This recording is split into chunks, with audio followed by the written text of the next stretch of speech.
I presume you're here in order to learn of Magecraft. I'll have you know, there's no room for the weak-willed in this course, and despite your best efforts, the sorcery of our time is but a fraction of what it once was in the Age of Gods. Much of the craft is established through pedigree, and the culture of mages is riddled with deception and moral depravity.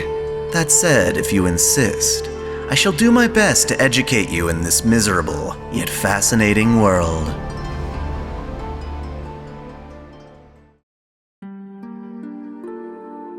In our previous lesson, I spoke of the concealment of mystery and its importance in preserving our craft. The mages of today cannot rely on the mystics present in the Age of Gods, so the best way to preserve mystery is to only share it amongst our own kind. Because that's so limiting, I feel it would be nice to venture back to the Age of Gods so we can cover a very specific kind of divine spirit, the Earth Mother. Since gods are born and maintained by man's worship, and motherhood is the core of our civilization, it's no wonder that there exists an entire subset of goddesses centered around maternity. Thus, for today, I will cover some noteworthy Earth Mothers, as well as their common origin. While many cultures boast of man's strength and thirst for battle, women retain the unique ability to bring life into the world as progenitors. Their fertility is essential for humans to flourish, sharing the power of creation often attributed to divine beings. To some extent, the very Earth we inhabit can be thought of as a mother through its fertile ecosystem. This is where the concept of Mother Earth comes from. As a technical distinction, these goddesses are not to be confused with a class of fairy known as Ares, or Great Mothers, such as Vivian, the Lady of the Lake.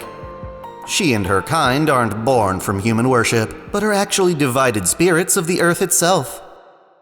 One of, if not the earliest cases of worshipping motherhood, can be found through the goddess of Çatalhöyük in Turkey. Archaeologists have uncovered a nude figure molded from clay, depicting a large woman giving birth from atop her throne. Its artist is unknown, but it can still be dated to the Neolithic period, around the year 6000 BC. Mages consider this goddess the starting point for a divine authority called Potnia Therin, or Domina Coronam, which has since been inherited by various other Earth Mothers. In another sense, the goddess of Çatalhöyük is thought of as synonymous with the root of all existence. You must admit that's quite the accolade. The various goddesses inheriting her powers are mostly found in ancient cultures to the east and Mediterranean. Generally, Earth Mothers are guardian deities who are worshipped for blessing the land with abundant crops and livestock, often at their own expense. It's common for mothers to play the role of martyr, sacrificing themselves for their beloved children. Fundamentally, though, an Earth Mother doesn't merely create life. Rather, she embodies a cycle of death and rebirth. Symbolically, humans partake of her blood and flesh to live, and in turn, she absorbs their dead bodies as her own nutrition. After all, worship isn't always one of praise.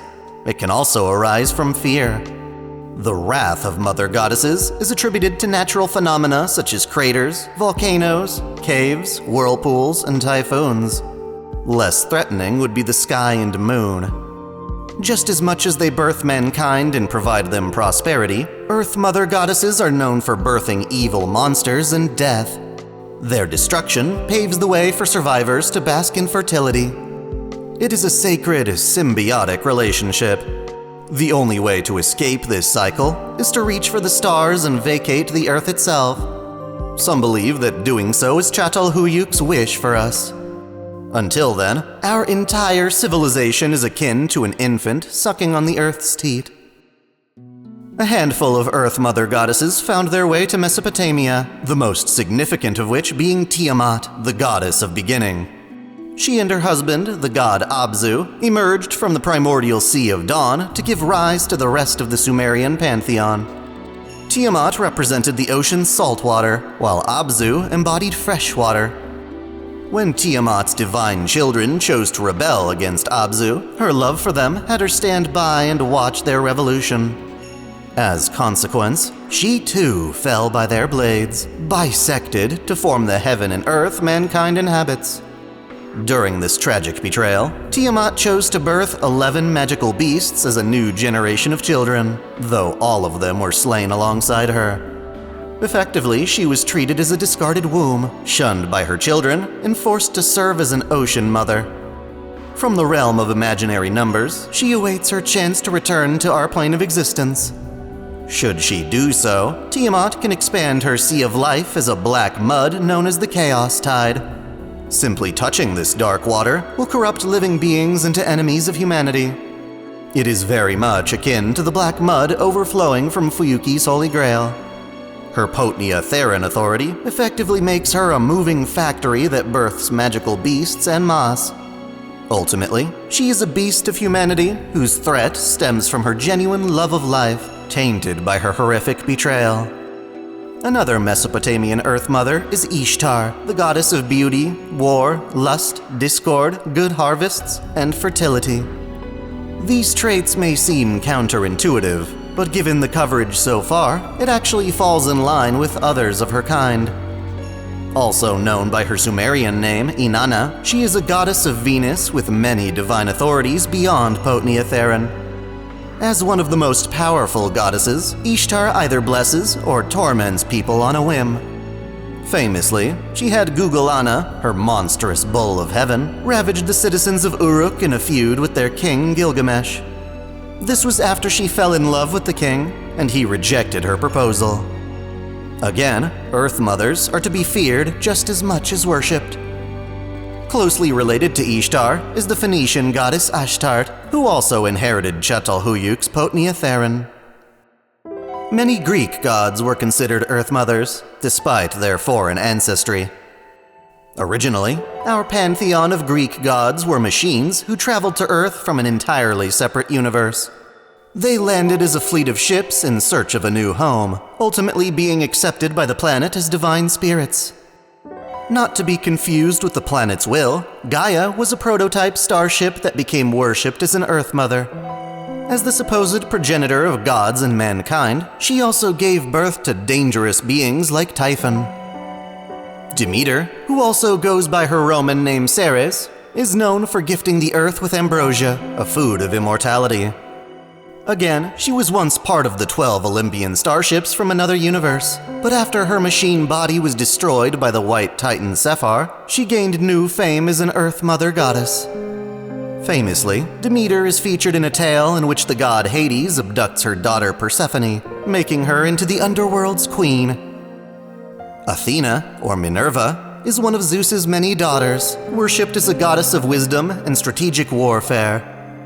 Among her tales is her disdain towards the Gorgon sisters and subsequent cursing of Medusa into a serpentine monster. Hera, or Juno, was Zeus's wife. Despite being an Earth Mother, many of Hera's exploits revolve around Zeus's infidelity. The most famous of these cases is Heracles, born to a different woman but given Hera's name in an effort to quell her anger. Rather than condemn Zeus for his behavior, Hera would often target his illegitimate children and their mothers. Like the Mesopotamian Ishtar, Aphrodite is another goddess attributed to the planet Venus. As an Earth goddess, people revere her as a symbol of love, sex, and beauty. Technically, she is composed of two different identities. Urania represented chastity, while Pandemos was a more grounded and lustful deity. Fitting the Earth Mother trend, she could bring about both life and death. Much of her fame comes from aiding Jason of the Argonauts in his pursuit of the Golden Hind. She, Hera, and Athena competed for the Golden Apple, demanding that Paris choose between one of their offerings. Aphrodite's involvement in particular served to provoke the Trojan War. Beyond that, she gave birth to famous Roman figures like Caligula, Aeneas, Cupid, and across generations was an ancestor of Julius Caesar. Perhaps more humble is Artemis, a pure virgin goddess. Admittedly, that sounds like a contradiction, but the act of giving birth is not inherently a criteria for motherhood. She still played a maternal role in many people's lives. For example, she protected the young huntress Atalante. She was also a devout teacher to the centaur Cheiron, who then went on to teach various other Greek heroes. Artemis was a mother goddess who oversaw matters of chastity and innocence. Ironic, then, how she would fall in love with Orion, who had a reputation as a playboy. Africa has its own Earth Mother in the form of Zambi, a goddess from the Congo, worshipped as a supreme creator. While she is known as the mother of all life, she is more famous for her voodoo necromancy, bringing the dead back to life as her familiars. In fact, Zambi is where the term and concept of a zombie derived from.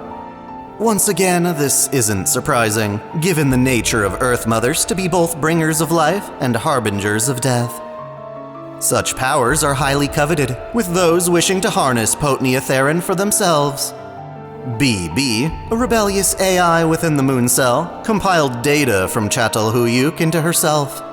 As a result, she channels Potnia as a dark mud spewing onto her foes from a cursed chalice. This extends to one of BB's creations, King Protea of the Sakura Five. As a fellow High Servant, she is comprised of various Earth Mother goddesses in a single vessel.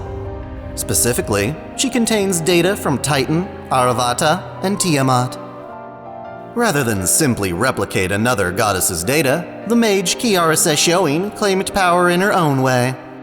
Upon absorbing Sakura and taking control of the Moon Cell, she relied on her servant's noble phantasm, Marchen meines Lebens, to ascend as an Earth Mother goddess in her own right. Much like Tiamat, this also meant transforming into a beast of humanity. Then again, this was only possible due to her absorbing BB in the Sakura Five. Her method of attaining power may not be so different after all.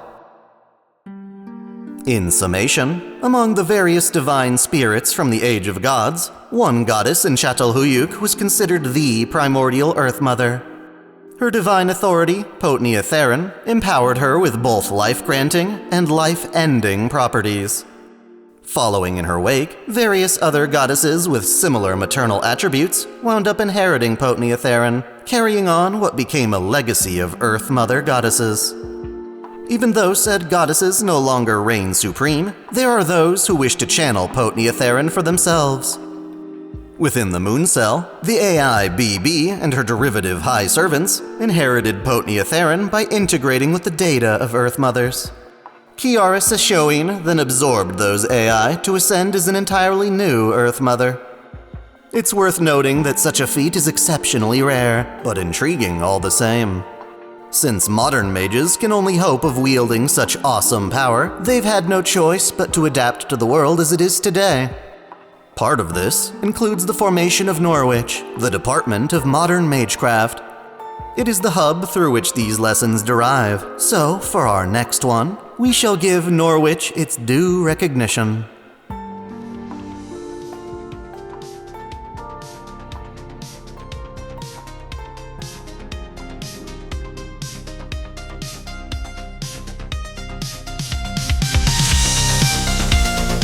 I want to give a special shout out to all my $10 and up supporters: Video Gamer 75, Dante Pendragon, Stephen Elak, Mystic Samurai 1983, Otaku Mom, Freebrick, Jugemu Unkon Nageki Ototoi no Shinchan no Panzu Shinpachi no Jinsei Barumunku Fizairon Aizaku Shunaida Sanbun no Ichi, Lunarworks, Link Pendrago, James Hewitt, Uncanny EXP, Crow Calum, Sal Solto, Major, Matal Mataru, Winter's Edge, Sneer Cachette, Foxbox, Alzinga Fagan, Caitlin P, Sith Lord 906, Vladimirovna, The Taz 96, Kengo X77, and Alistair Bernadotte. Thank you all so much.